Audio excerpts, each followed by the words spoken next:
Ano tayo yung ribs?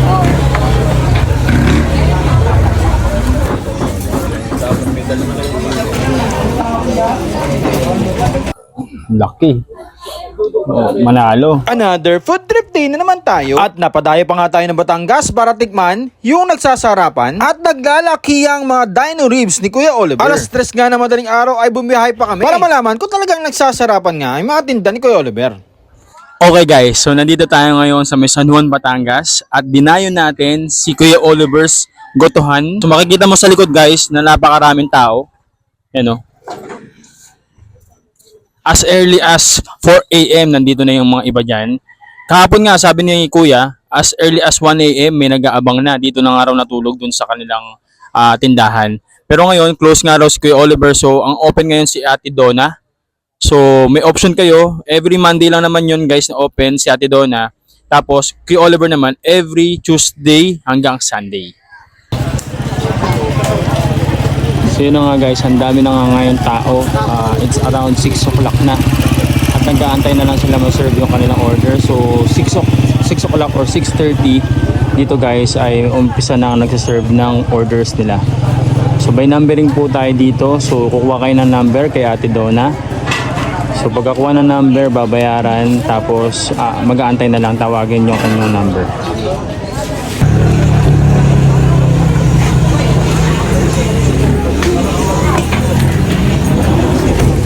Talaga napakalambot. Yeah.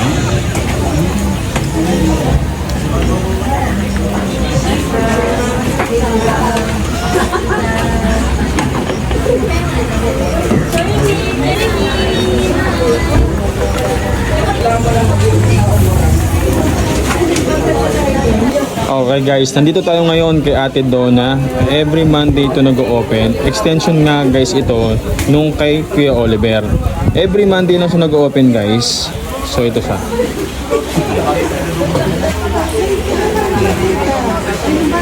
So every Tuesday to Sunday open si Kuya Oliver. Tapos ito naman yung kay Ate Donna every Monday lang naman. Pagka naka-day off si Kuya Oliver. So makikita nyo guys itong tatlong malalaking kaldero na yan. 50 kilos ng laman ng baka yung mga sinasalang dyan. So sa tatlo na yan, automatic 150 kilos na agad. First bite. Ano tayo yung ribs?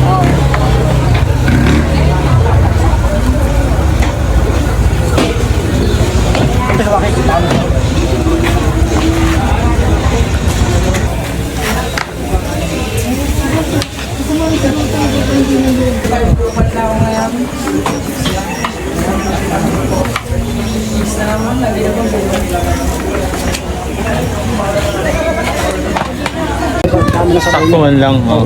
Tapos yung ilalagyan ulit ng sabaw para pakukuloy. Yun naman ay sasabaw sana. Dali ito. Pero yung sabaw natin tayo, no? Pwedeng paripin ulit ngayon. Oo. Hindi, hindi lalagyan ng sabaw yan. Tapos pakukuloyin pa yan.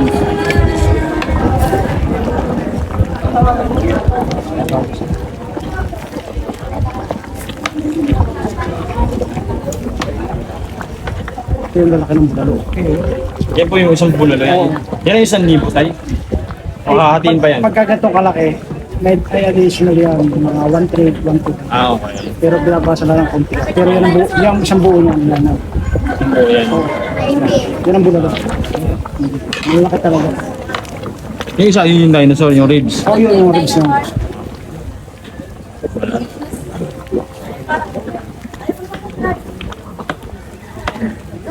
Lambot, oh.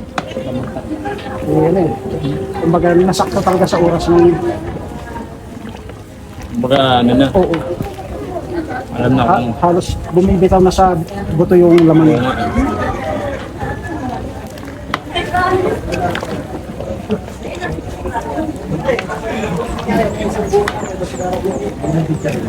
Ilang oras ko yun? 3 oras ko yun. 3 oras. Pero depende pa rin yan sa baka. Dahil may baka na pag umidad ng 5 years, kailangan nyo medyo matagal-tagal pa.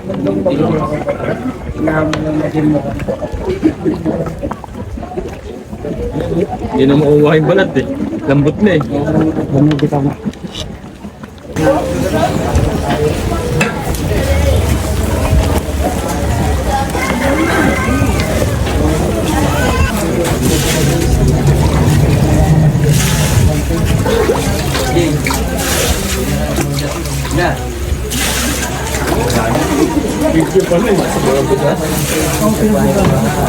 kami naglalagay ng halina eh. Pero kami naglalagay ng halina. Natural lang lahat. Aswete.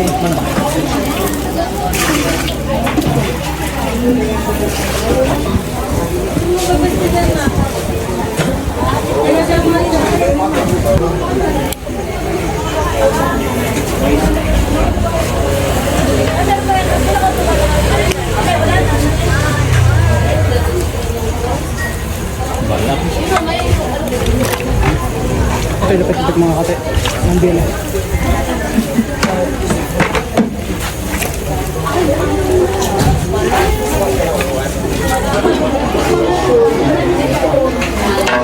Uy, Ate Donna, pa-order nga po ng dinosaur ribs. Nasa magkano po yun? 1,000 sir. 1,000 po. Gano'n po wala kayong ano? Ito sir yung bag naman. Bag. Ito, single order 150, Okay. super load 200, Okay. bot and ball 200 hanggang 250. Okay. So, ano oras po nag-open, Ate Donna? Bago mag-7, Bago mag-7 po, open na kayo. So, by numbering po, no? So, number 5 po ko yun. ano sir ang order nyo? Isang akong dinosaur ribs po. Halo naman, halo at laman po yun, no? O, kompleto yung ribs ng baka na may lihok na lamang loob. Tapos yung rice po, magkano yun? 20. Sige po, 3. Balat.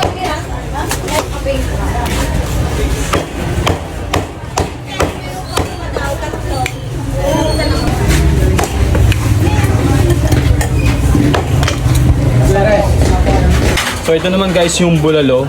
So sobrang laki niya, no? Siguro most likely mga ano to, 3 kilo. 3 kilo to, no? Ang dalawa, mga 2 kilo. Kasi ito naman yung kanilang dino ribs. So meron siyang malaking ribs na buto dyan sa gilid. Si Kuya.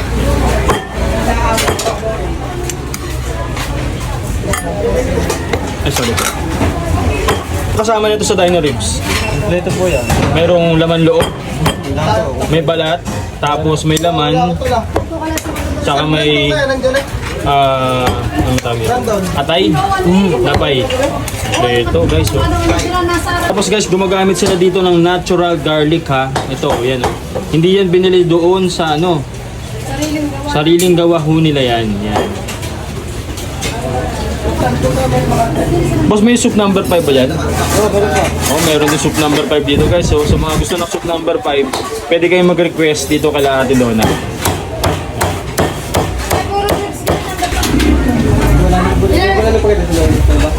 Jerry, alam mo ba? Kulang pa lang sana. Kulang pa lang.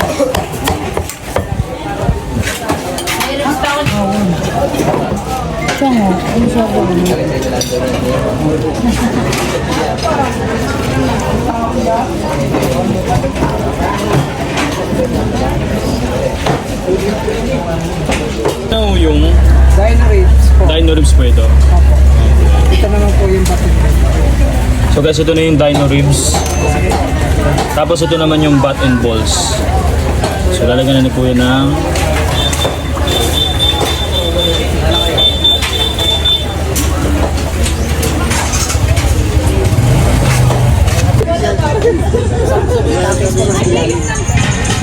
Hindi na po kayo pupulang.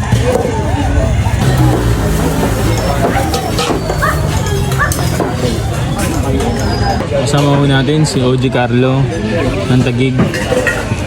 Shoutout OG Carlo. Shoutout, nandito kami sa San Juan ngayon kay Kuya Oliver Gotohan.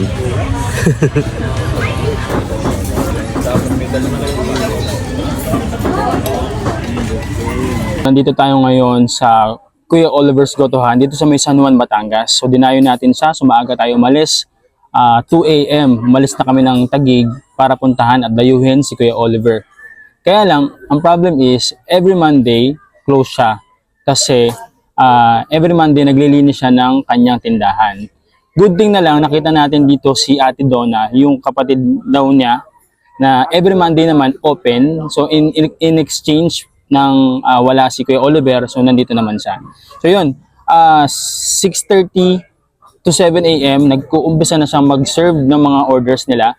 As early as 5 a.m. guys, sobrang dami na kagad tao dito. Talagang dinadayo, pinipilahan talaga siya ngayon.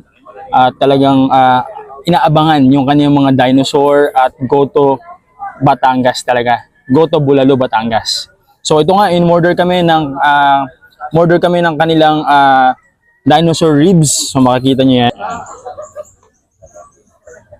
So yun guys, ang kasama nito ay isang ribs ng baka. Tapos may kasama mga laman loob. Meron din balbakwa. Meron din mga lapay. Meron din siyang iba't ibang klase ng laman loob. Okay? So, ito guys ay worth 1,000 pesos. Okay? Tapos, unli soup na to guys ha. Unli refill ng soup. So, pwede ka magpa-refill ng soup. Kung medyo nakulangan ka, pwede. Okay? So, yan. So, syempre, huwag natin patagalin pa. Tikiman na. So, umpisa muna natin sa kanilang soup. Kasi ito raw talaga yung dinadayo dito. Diba? Yung soup nila na walang preservatives at all naturals lang. Yan. Tingnan natin.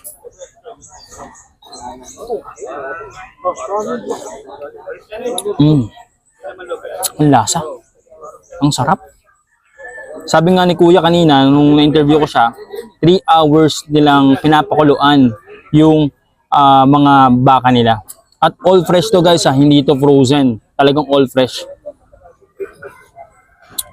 Sarap. Comfort food na comfort food. Ngayon, tikman naman natin ng may laman.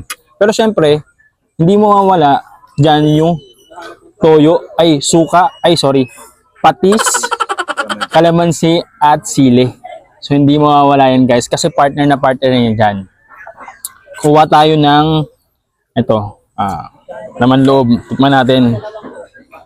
Tapos lagyan natin ng sabaw. Medyo makunat-kunat pa. Tikman natin yan guys. Lagyan natin sabaw. Siyempre, first bite.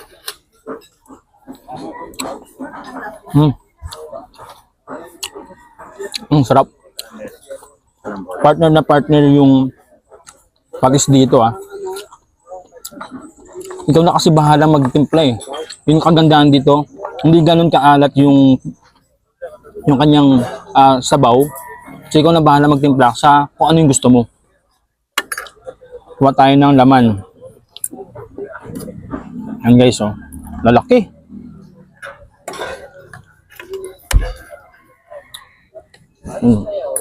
All fresh yan guys. Hanggang sabaw. Yan natin na kanin.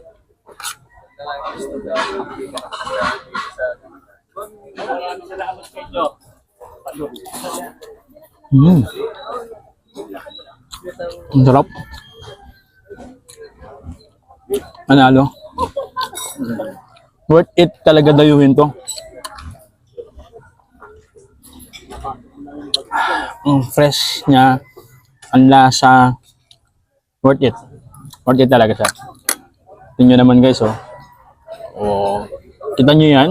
Fall up to the bone, no? Grabe. Grabe yan. Fall up to the bone, guys. Yeah. Lucky. Manalo. Kaya guys, kung madayo kayo papuntang Batangas, puntahan nyo San Juan, puntahan nyo si Kuya Oliver, worth it na worth it dayuhin. Panalo.